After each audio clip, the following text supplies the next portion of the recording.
உறவுகளுக்கு வணக்கம். நான் உங்கள் அன்பு தம்பி மசே ஸ்டாலின் பாரதி. அதாவது சிங்கம் என்பது சோம்பேறி விலங்கு என்பது நம்ம அனைவருக்குமே தெரிந்த ஒண்ணுதான். அப்படிப்பட்ட ஒரு சிங்கம் 41 பேரை கரூர்ல பலி வாங்கிட்டு போயிட்டு பனையூர்ல தூங்கிருச்சுங்க. மறுபடியும் சுமாரா 20 நாள் கழிச்சு சிங்கம் எழுந்திருச்சு. சரிப்பா, எழுந்திரிச்சு பல் விளக்கியாச்சு, சரி அடுத்த வேட்டைக்கு போவோமா அப்படின்னு சொல்லிட்டு ஸ்டெப் 1 அதை பின்பற்றி மகாபலிபுரத்துக்கு போயிட்டு தன்னுடைய இயக்குனர் சொன்னது போல நடிச்சிருச்சு. அதை நடின்னு சொன்னாங்க, அதனால இயக்குனர் சொன்னது போல நடிச்சிருச்சு. அதாவது சிங்கம் என்பது காட்டுக்கு ராஜா அப்படின்னு சொல்லுவாங்க. அந்த சிங்கத்துக்கு அரசியல் அறிவு என்பது இருக்கிறதா? சிங்கம் சரியான தலைமை பண்பை காட்டுகிறதா? தன்னுடைய தொண்டர்களை எப்படி வழிநடத்துகிறது? அதை பத்தி நான் இந்த காணொலியில விரிவா தெளிவா பார்க்க போறோம். வாங்க காணொலிக்குள்ள போலாம். இன்று இந்திய ஒன்றியம் விடுதலை அடைந்து சுமாராக 75 ஆண்டுகளை தொட்டு விட்டது. இன்னைக்கு சொல்றாங்க இந்திய ஒன்றியத்தினுடைய ஜனநாயகம் 4 தூண்களாக கட்டமைக்கப்பட்டுள்ளது, தூக்கி நிறுத்தப்பட்டுள்ளது என்று சொல்றாங்க. உலகத்திலேயே இந்திய வரலாற்றிலே முதல் தடவை நான் சொல்றேன், இந்திய ஒன்றியத்தின் ஜனநாயகத்திற்கு 5வது தூண் என்று ஒன்று இருக்கிறது, அதுதான் பணம். இந்த கருத்துக்கு யாராவது எதிர்கருத்தோ அல்ல மாற்று கருத்தோ சொல்ல முடியுமா? முடியாது. நிறைய நம்ம நாளோறும் பார்க்கிறோம் இந்திய ஒன்றியத்தினுடைய 5வது ஜனநாயக தூண் அது பணம். காந்தி தாத்தாவின் சிரிப்பு. அந்த ஜனநாயகத்தின் 5வது தூண் நம்ம எல்லாரும் என்ன செய்யும் தெரியுமா? நம்ம எல்லாரையும் பிடிச்சி இயக்கிறது அந்த ஜனநாயகத்தின் 5வது தூண் தான். அது அந்த ஜனநாயகத்தின் 5வது தூண் என்பது நாங்க ஓசியில உங்களுக்கு 1000 ரூபாய் கொடுக்குறோம்ல, நல்லா பவுடர் வச்சுக்கிறியா, லிப்ஸ்டிக் போட்டுக்கிறியா என்று கேட்க வைக்கும். நல்லா ஓசி பஸ்ல போறியே என்று பேச வைக்கும். அப்படித்தான் ஐயா நடிகர் விஜய் அவர்களின் என்னப்பா 250 கோடி எல்லாம் சில்லறையெல்லாம் சம்பாரிச்சுட்டு இருக்கிற, வாப்பா 2500 கோடி ரவுண்டா சம்பாதிக்கலாம் என்று யாரோ ஒருவரால் ஏதோ ஒரு இயக்குனரால் இயக்கப்படுவதாக செயல்படுவதாக மக்கள் சொல்றாங்க. அதுக்கு காரணமும் இந்த ஜனநாயகத்தினுடைய 5வது தூண் தான். அதாவது நடிகர் விஜய் அவர்களுக்கு சரியான அரசியல் அறிவு என்பதும் இல்லை, பொது அறிவு என்பதும் இல்லை, சரியான தலைமை பண்பு, தலைவன் என்றால் இவன் தான் சொல்லுவாங்க இல்லையா, அந்த தலைமை பண்பும் இல்லை. இதை எப்படி சொல்றாங்க அப்படின்னா, அவர் நடத்துகிற விக்ரவாண்டி மாநாட்டிலையும் மயக்கடைஞ்சு விழுந்திருக்கிறாங்க, சில பேர் உயர்ந்ததா தகவல்கள்லாம் சொல்லியிருக்கிறாங்க. அதே போல அதற்கு அடுத்து நடத்தின மதுரை மாநாட்டிலையும் நிறைய பேர் மயங்கி விழுந்திருக்கிறாங்க, இறந்தும் போயிருக்கிறாங்க. அடுத்தடுத்து அவர் போனக்கூடிய அனைத்து இடங்கள்லையும் விபரீதம் என்பது நடந்திருக்கிறது. கடைசியா சிங்கம் கரூருக்கு போச்சு. அங்க 41 பேரை வேட்டையாடிட்டு ஓடி போய் பனையூர்ல படுத்துருச்சு. மறுபடியும் 20 நாள் கழிச்சு எந்திரிச்சு மகாபலிபுரத்துக்கு போயிருக்குது. மகாபலிபுரத்து மக்களே, உங்க உடைமைக்கும் உயிருக்கும் நீங்க தான் பத்திரமா வச்சுக்கணும், அதுக்கு நீங்க தான் உத்தரவாதம், அதுக்கு நீங்க தான் பொறுப்பு. அதை சொல்ல வேண்டியது என் பொறுப்பு, என் கடமை. எனவே வருமுன் காத்திடுவோம், வராமல் தடுத்திடுவோம், அவ்வளவுதான். ஐயா விஜய், இதே ஐயா விஜய் அவர்கள் தான் 2021 சட்டமன்ற தேர்தலில் ஓட்டு போட போகும்போது இவ்வளோ கூட்டங்கள் எதுவுமே இல்லை, ஒரு அளவுக்கு இருந்தது. அவரும் சாதாரணமா போய் ஓட்டு போட்டுட்டு வந்துட்டே இருந்துட்டார். ஆனா இப்ப மட்டும் அவர் அரசியல் வந்துட்டாருங்க அப்படின்னு குறிப்பா இந்த ஊடகங்கள் அவர் மேல போக்கஸ் லைட்டை போட்டு போட்டு தோ பாருங்க விஜய், தோ பாருங்க விஜய், தோ பாருங்க விஜய் அப்படின்னு கேட்டா மக்கள் அலை திரண்டு விட்டனர். மக்கள் அலை திரண்டு விட்டு இந்த கூட்டம் கூட்டமா வந்துட்டாங்க அப்படின்னு கூவிட்டு இருக்கு. மக்கள்லாம் நம்ம போன்ற ஊடகவியலாளர்கள் என்ன கேட்கிறோம் அப்படின்னா, ஜனநாயகத்தின் 4வது தூணான ஊடகமும் இந்த பேனா சொல்லுவாங்களே, அந்த பேனாக்கு தனி சக்தி என்பது ஒன்று இருக்கிறது. உலகத்தின் கூர்மையான ஆயுதம் எதுனா பேனா முனை அப்படின்வாங்க. எப்படிப்பட்ட ஆட்சியும் மாற்றி அமைக்கக்கூடிய சக்தி, புரட்சியை உருவாக்கக்கூடிய சக்தி பேனா முனையில் இருக்கிறது என்பது சொல்லுவாங்க. அப்படிப்பட்ட ஜனநாயகத்தின் 4வது தூணான ஊடகமும் ஜனநாயகத்தின் 5வது தூணான பணமும் ஒன்று சேர்ந்துதான் இந்த வேலையெல்லாம் செய்யுதா என்ற கேள்வியை என்னை போன்ற ஊடகவியலாளர்கள் எழுப்புறாங்க. நாங்க எழுக்கக்கூடிய கேள்விகளுக்கு மக்கள் ஆமாங்க நிச்சயமா ஒன்றுதான் சேர்ந்துருச்சு, ஒன்று சேர்ந்துதான் இவ்வளவு வேலை செய்யுது அப்படின்னு சொல்றாங்க. இன்னொன்னு என்னப்பா இந்த மாதிரி அவர் செஞ்சுட்டா ஏப்பா அவங்களே பணம் வாங்கிட்டு பேசிக்கிட்டு இருக்காங்க, நம்ம இந்த மாதிரி ஊடகங்க அப்படின்னா அவனுங்க அப்படிதான்ப்பா பணம் வாங்கிட்டு எழுதுவானுங்க, நீ வேலையை பார்த்துட்டு போப்பா அப்படின்னு நம்மளும் சொல்றாங்க. அப்ப அவங்களுக்கே புரியுது நடப்பு அரசியல் ஐயா விஜய் அவர்களுடைய அரசியல் எவ்வளவு தீவிரமாக போயிட்டு இருக்கு. அதாவது ஐயா விஜய் அவர்கள் என்ன பண்றாரு அப்படின்னா, தனக்கு பின்னாடி வரலையா கூட்டம், தனக்கு முன்னாடி பின்னாடி சைடுல எல்லாம் வராங்க இல்லையா, அந்த கூட்டத்துல ஐயா முன்னாடி பின்னாடி எல்லாம் வராங்க, நான் எங்க கூட்டம் நடக்கும்னு சொல்லியிருக்கேன் இல்லையா, அங்க போய் எனக்காக காத்துருங்க, நான் உங்களுக்காக உடனே வரேன்னு சொல்லணும். உடனே வரமாட்டாரு, வேணுட்டு லேட்டா தான் வருவாரு, அது வேற விஷயம். சொல்லியிருக்கணும், சொல்லல. அதே போல சார் தூக்குறாங்களே ஐயா புஷி ஆனந்த், எதுக்கு சார் தூக்குற, எல்லாம் சாரு கீழே வைங்க, எதுக்கு சார் தூக்குறீங்க, என்ன அர்த்தம் அப்படின்னு கேட்கிறாருல, எதுக்கு தூக்குறீங்க அப்படின்னு கேட்கிறாருல, அது இவர் சொல்லியிருக்கலாம். எதுக்கு நண்பா நண்பி சாரெல்லாம் தூக்குறீங்க, ஒழுங்கா வைங்க அப்படின்னு இவர் ஒரு தடவை கண்டிச்சிருக்கணும். மரத்து மேல ஏறினாலே உழுந்து செத்துற போறடா, இறங்கடா தம்பி, இறங்கடா நண்பா அப்படின்னு சொல்லியிருக்கணும். ஜென்ரேட்டர் மேல போய் ஏறாதடா அப்படின்னு இவர் சொல்லியிருக்கணும். கூரை வீடு மேல போய், ஓலை குடிசை வீடு மேல போய் ஓலையை பிச்சு போடாதடா, ஹாஸ்பிட்டல் சீட்டு வீடு மேல எகிரி குடிச்சு கீழே உழுந்து சாவாதடா, அடிப்பாடாதடா. அந்த ஹாஸ்பிட்டல் சீட்டு வீடுலயும் ஓலை குடிசை வீடுலயும் இருக்கிறவன் ஏழடா, தினக்கூலிடாவன். அவன் எதை வச்சு அந்த வீடை கட்டியிருப்பான்னு தெரியல, தான் உயிரை வச்சு கட்டியிருப்பானா, நகை இருக்கிற கொஞ்சம் சொத்தையாவது வச்சு கட்டியிருப்பானா என்னன்னு தெரியல. அதை ஏன்டா போய் நோன்றீங்க அப்படின்னு ஒரு தடவை, ஒரே ஒரு தடவை கேட்டிருந்தா அப்படி பண்ணியிருப்பாங்களா? பண்ணியிருப்பாங்களா? இவர் என்ன பண்றாரு, இதுக்கெல்லாம் புறம்பா நான் கேட்குற கேள்வி என்னன்னு, நீங்க ஐயா விஜய் அவர்கள் சாடிஸ்டா நானே தெரியல, சும்மா இப்படி உக்காந்து இப்படி இவர் உக்காந்துருப்பாராம், லைட் ஆஃப் பண்ணி ஆன் பண்ணுவாங்களாம். இல்லை சாடிஸ்ட் தான் அப்படி பண்ணுவாங்க, இப்படி அவங்க பாட்டு ரியாக்ஷனே இல்லாமல் இப்படி உக்காந்துருக்கிறாரு, லைட் ஆஃப் பண்ணி ஆன் பண்றாரு. இது என்ன அப்படின்னா, உற்சாகத்தை தூண்டணுமா, விஜயின்னு அவரு கத்தணுமா, வீண் பந்தா தானே. அரசியல் என்பது மக்களுக்காக வரணும். நான் எனக்காக வரேன், ஏன் மகிழ்ச்சிக்காக வரேன், ஏன் மன மகிழ்ச்சிக்காக வரேன், ஏன் சுயநலத்துக்காக வரேன், நான் தாண்டா விஜய் ரசிகண்டா அப்படின்னு கத்துறான் இல்லையா, தளபதி அப்படின்னு கத்துறான் இல்லையா, அவனை பார்த்து நான் மன மகிழ்ச்சி அடைகிறேன், அதுக்காகத்தான் நான் அரசியலுக்குள்ள வரேன் என்பது போல ஐயா விஜய் அவர்களுடைய ரியாக்ஷன்லாம் இருக்குது. இது சரியான அரசியலுக்கு, இது அரசியலுக்கான ஒரு நல்ல ஆரோக்கியமான சமூகத்தை உருவாக்கக்கூடியதா? ஐயா விஜயகாந்த் அவர்களும் கட்சி தொடங்கினாங்க, அங்க இதை விட அதிகமா கூட்டம் வந்தாங்க. அவரு சொன்னாரு, எல்லாம் ஒழுங்கா சாப்பிட்டு போங்க, நீங்க எந்த கும்பலோட வந்தீங்களோ அந்த கும்பலோட போங்க, எல்லாம் பத்திரமா போய் வீடு சேருங்க, பத்திரமா போங்க, பத்திரமா இருங்க அப்படின்னு சொல்லி அனுப்பிச்சாரு. நீங்க அந்த மாதிரி சொன்னீங்க, சும்மா சொன்னீங்க, மனதார சொன்னீங்களானா இல்ல. அவரு ஐயா விஜயகாந்த் என்ன சொன்னாரு, கூட்ட நெரிசல போய் சிக்கிக்காதீங்க, பொறுமையா போங்க அப்படின்னு பல முறை சொன்னாரு, நடத்தின எல்லா கூட்டத்திலையும் சொன்னாரு, பத்திரமா இருங்க அப்படின்னாரு. நீங்க ஒரு தடவை எவனா கூட்ட நெரிசல போகாதீங்கப்பா, நீங்க எல்லாரும் எனக்கு முக்கியம்பா அப்படின்னு நீங்க சொல்லியிருக்கிறீங்களா?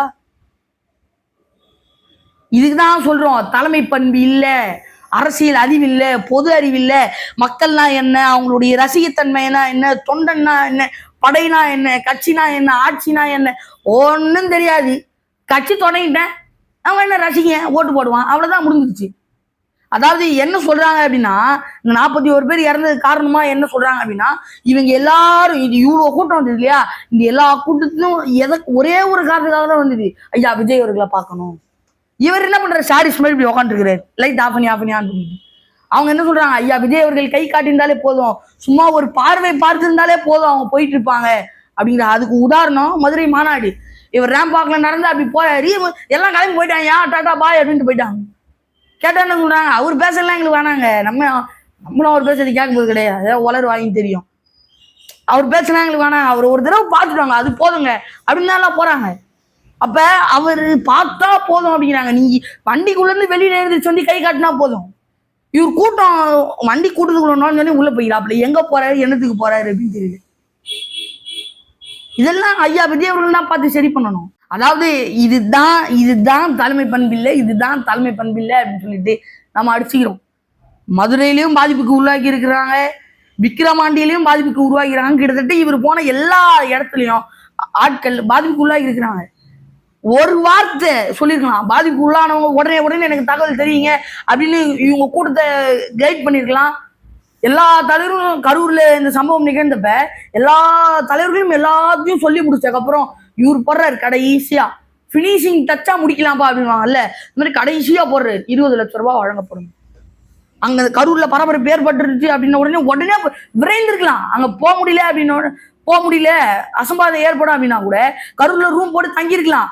எனக்கு உடனே சொல்லுங்க, யாருக்கு என்ன ஆச்சுன்னு சொல்லுங்க அப்படின்னு சொல்லியிருக்கலாம். ஏன்னா காலையில சீமான் வந்தாரு, ஐயா ஸ்டாலின் போறாரு, ஐயா எடப்பாடி போறாரு, கையோட நீங்க போயிருக்கலாம். கரூர்ல ஸ்டாலின் கூட்டம் நடத்திட்டாரு, எடப்பாடி கூட்டம் நடத்திட்டாரு, நான் போய் கூட்டம் நடத்துறேன். ஷெட்யூல் மாத்தி போனீங்களா இல்லையா கூட்டம் நடத்துறதுக்கு? இங்க ஷெட்யூல் மாத்தி போனா என்ன? உங்களுக்கு ஜட் பிரிவு பாதுகாப்பு இருக்குதா இல்லையா? அது மீறி உங்களை யாருக்கு உங்ககிட்ட யார் வருவா? அது மீறி என்ன அசம்பாவிதம் நிகழப்போகுது? இல்லைங்க எனக்கு அவ்வளோ அதுக்கும் மேலே கொஞ்சம் பயம் இருக்குதுங்க அப்படின்னா, உங்கள் நண்பர் உங்கள் கொள்கை எதிரி அமித்ஷா உங்களுக்கு ரொம்ப க்ளோஸாக இருக்கார்ல, அவர்கிட்ட இன்னும் எனக்கு ஒரு 50 ஆட்கள் அனுப்புங்க, இன்னும் கொஞ்சம் எனக்கு பாதுகாப்பு அதிகரிங்கன்னா அனுப்பாமையா இருக்க போகிறாங்க. நீ நம்ம போயிண்டா அப்படின்னு சொல்லிட்டு அனுப்பிவிடுவாங்களா இல்லையா? இவ்வளவு இருக்குதுல்ல, இதை தாண்டி என்ன அசம்பாவிதம் நிகழப்போகுது? என்னுடைய மக்கள் நான் வரேன், உங்க விஜய் நான் வரேன்னு பேருக்கு சொன்னா பத்தாது, உங்க விஜய் நானா இருக்கணும், நான் வரேன் இதோ வரேன் அப்படின்னு சொல்லிட்டு வரணும்.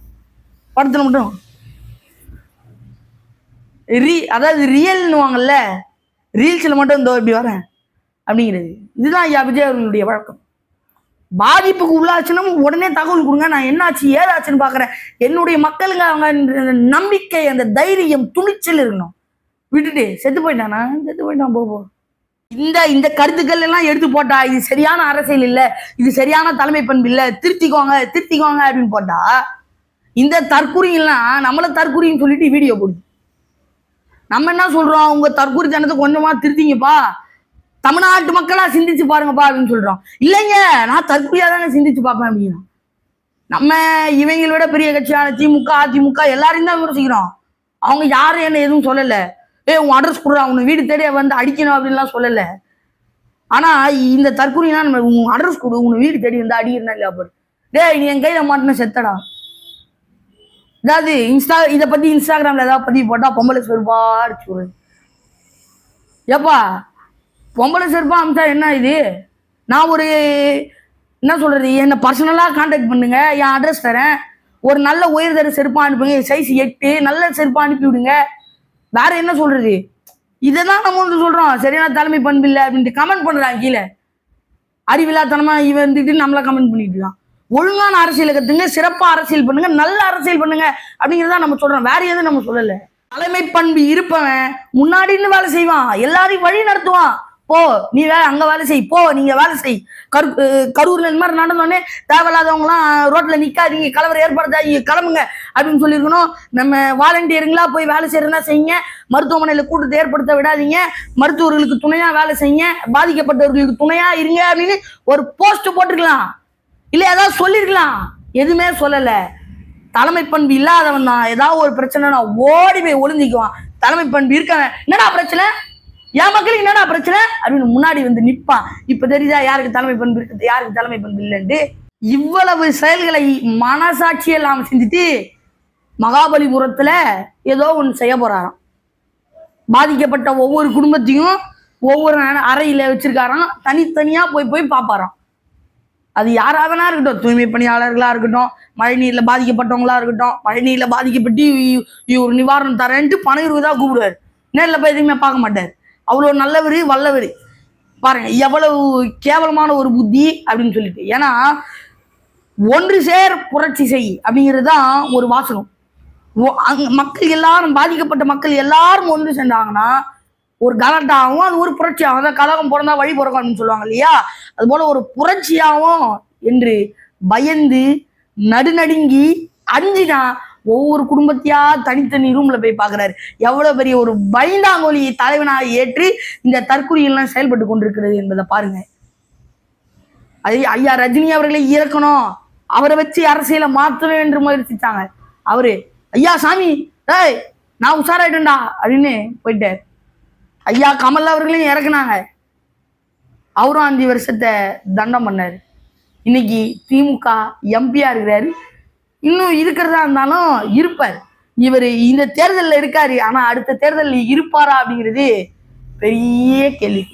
இந்த பயனற்ற தற்கொலை கூட்டத்தால எந்த விதமான மாற்றத்தை ஏற்படுத்த முடியும்? நாட்டில் எவ்வளவு பிரச்சனை போயிட்டு இருக்கு.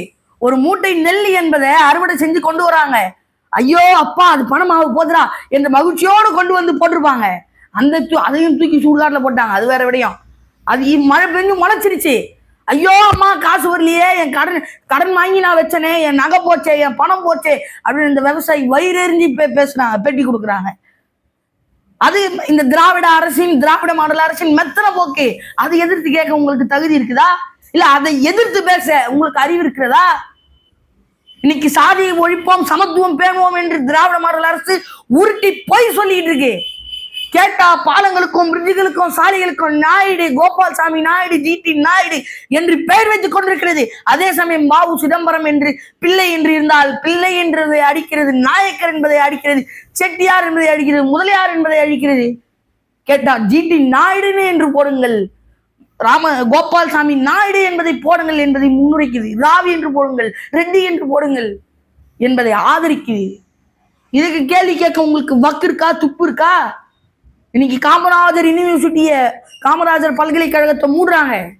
ஒரு பல்கலைக்கழகம் கீழே சுமாரா 50 கல்லூரிகள் இயங்கும்னு வச்சிங்களேன். அதை அனைத்தையும் மூடிவிட்டு தனியார் பள்ளிகளையும் தனியார் கல்லூரியையும் தண்ணி ஊற்றி உரம் போட்டு திராவிட மாடல் அரசு வளர்க்குது. நமக்கெல்லாம் கல்வி உரிமை என்பது பறிக்கப்படுது. நம்ம லட்சமா ஃபீஸ் கொண்டு கொட்டுறான். நாளைக்கு உனக்கு பணம் இல்லை, வேலை இல்லை, எங்க போய் நீ கொட்டுவ? எல்லாம் வெற்றினத்தவங்க வந்துருவான், அதுக்கு இவன் வேலை செய்வான். அதற்கு மாற்றத்தை, அதற்கு தீர்வை இந்த கூட்டத்தால் ஏற்படுத்த முடியுமா? நம்ம என்ன சொன்னாலும் இந்த இவ்வளவு பிரச்சனை இருக்கு, உணருங்க உணருங்க உணருங்க அப்படின்னு சொன்னாலும், எதை பத்தி பேசினாலும் நம்மளை திட்டி தான் விமர்சிப்பானே தவிர கொஞ்சமாவது சிந்திச்சு பாருங்கடா அப்படின்னா ஒரு துளி அறிவு கூட இல்லாம நம்மளை தற்கூறின்றான் இந்த தற்கூறி. ஒரு இதெல்லாம் பார்க்கும்போது இவ்வளவு கோவம் வருது. யாரா குறை சொல்றது அப்படின்னா, 75 ஆண்டு காலமாக கட்சி நடத்தி 50 ஆண்டு காலமாக ஆட்சி நடத்தக்கூடிய இந்த திராவிட மாடல் திமுக அரசு மட்டும்தான் குறை சொல்ல முடியும். ஏன்பா அப்படின்னா, இந்த கொள்கையற்ற நெறியற்ற இந்த தற்குறி தலைவனையும் தற்குறி கூட்டத்தையும் உருவாக்கி இருப்பது இந்த திமுக, இந்த திராவிட கொள்கை. இது போல சனநாயகத்தின் 5வது தூணான பணத்தை கொடுத்து உங்க வாக்க வாங்க பார்ப்பாங்க. இல்ல அப்படின்னு சொல்லுங்க. அதே போல இது போன்ற நடிகர்களை அழைத்து வந்து மாயக்கார வித்தைகள் எல்லாம் காமிப்பாங்க. இந்த பாருங்க அந்த பாருங்க என்று. ஏமாறாதீங்க மக்களே, சிந்தியுங்கள், செயல்படுங்கள். மாற்றத்தை உருவாக்க வேண்டும் என்று சிந்திச்சு பாருங்கள், செயல்பட்டு பாருங்கள். சிந்தியுங்கள், செயல்படுங்கள். அடுத்த காலையில் மீண்டும் சந்திப்போம். நன்றி, வணக்கம்.